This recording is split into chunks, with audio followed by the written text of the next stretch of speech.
The topic is African Americans and reparations, and we're talking to Dr. Al-Hadid. And Dr. Al-Hadid, let me apologize for so abruptly ending the second segment, but it always happens with you that you're giving us so much information that we want to try to get as much of it as we possibly can. But let's devote this last segment to talk about reparations, but some of the possibilities that you see of how, if this is to happen, how African Americans can be compensated for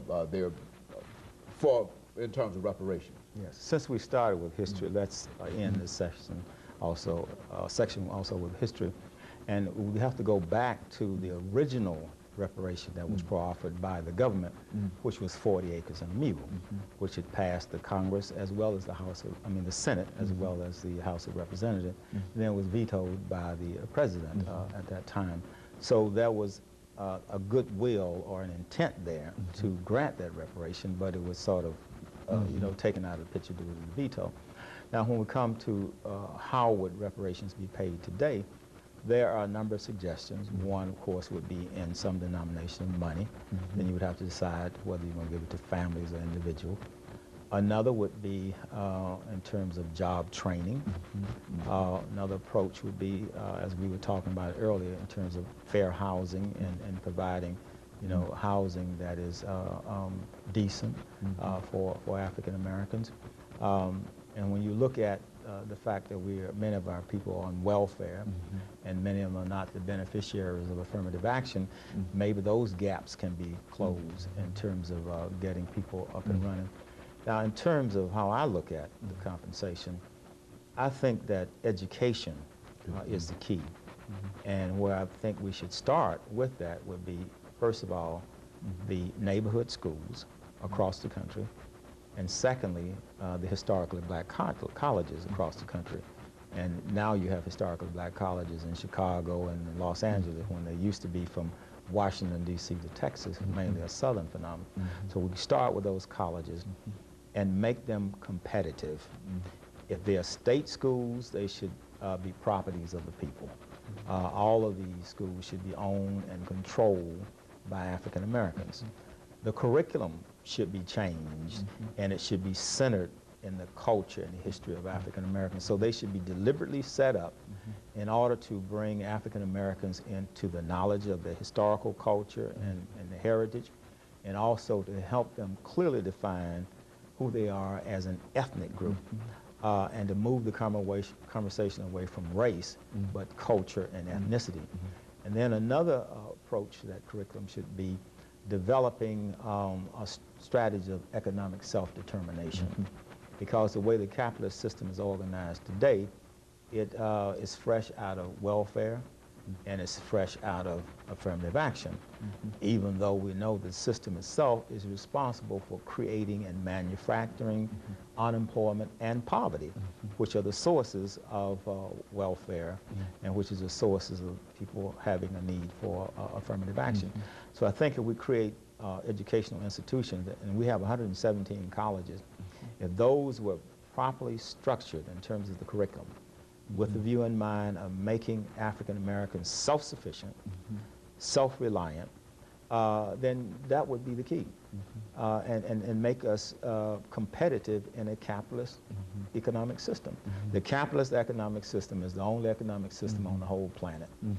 So we need to be taught how to be major players in the capitalist economic system, not so that we'll be vulturistic and exploitive the way the European capitalists are, but at least so that we can get in the marketplace, find our way in that marketplace, get rid of the poverty and the unemployment in our community, and create a situation where the average African American is at least middle class according to American standards. You know, Dr. Al-Hadid, I'm reminded of a show that we did quite recently dealing with the African world from a global dimension, and we had an opportunity to talk to a lady from New York named Sister Latrella Thornton. Yes. And her point of view was that the only way that you can bring about some of the things that you're talking about is to deal with the administration of many of these institutions, which is to say that it's one thing to think in terms of centering these historically black institutions up on the African culture and et cetera. But the most important thing is to think about a method whereby you might be able to deal with those who are in charge of these institutions to have them to see this point of view. Now, how would you address that? Well, the first thing I would do, I would require every administrator to read Carter G. Woodson's book, The Miseducation of the Negro. That's number one. After they finish reading that book, I require them to read a book, interesting enough, written by a white woman, entitled Uncle Tom's Campus, so that they can clearly see that their interest should be with the community and not with the Board of Trustees if they're in the private sector, or with the Board of Regents if they're in the public sector.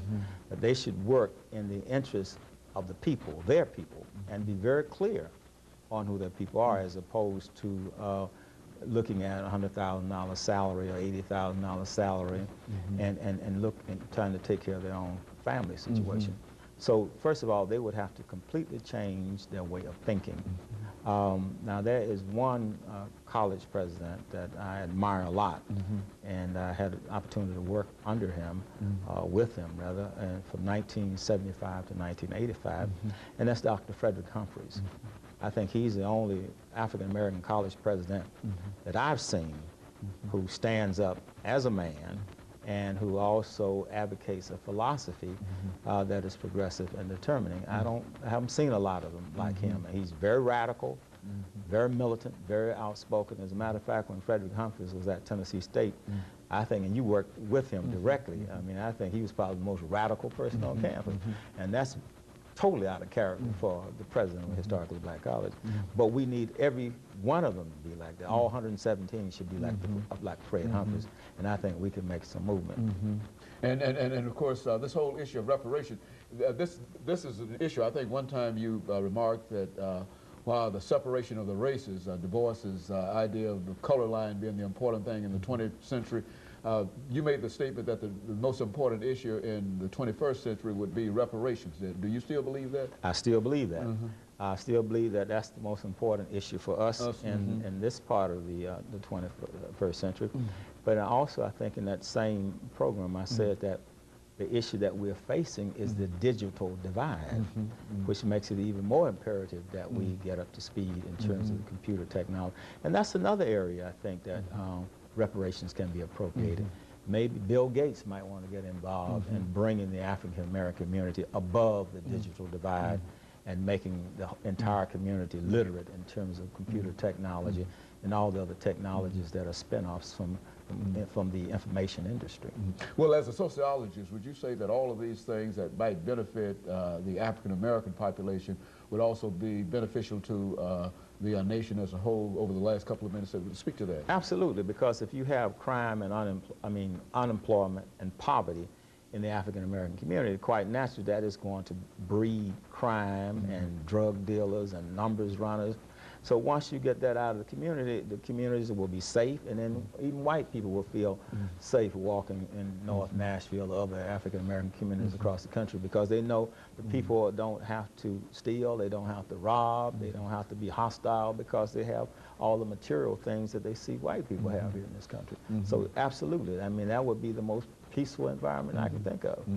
And so this is not really not a radical idea in terms, this is just an idea of paying people for the work that they've done without receiving pay, and for somehow trying to meet the pain and suffering that occurred over those centuries, those 3 centuries that African Americans, for example, in this country, were enslaved. Is that what we're saying? Is that? Yeah, I think it's time to take the blindfold off Lady Justice, because she's been peeping from underneath all along, you see. So let's just bring it out so that she can be fair and balance those scales. I mean, she's been just when it's come to white Americans, but most unjust when it comes to the black, brown, red, and yellow people inside of the belly of America. Very good. And of course, Dr. AAl-Hadid, let me thank you, excuse me, over the last 30 seconds that we have for that excellent information about reparation. Each time that you come to us, you bring us such excellent information, and we certainly appreciate this whole idea. And I certainly appreciate the fact that we're able to elevate it into a position where it is understandable that when people talk about being in favor of reparation, they're essentially talking about being in favor of justice. Is Absolutely, that what we're saying? There's no doubt. Okay. Economic justice. Economic justice. And I certainly appreciate that point of view. And of course, we'll call an end to this show for today, and let us encourage our audience to Again, tune in next week for another informative edition of Comments. Thank you and good morning.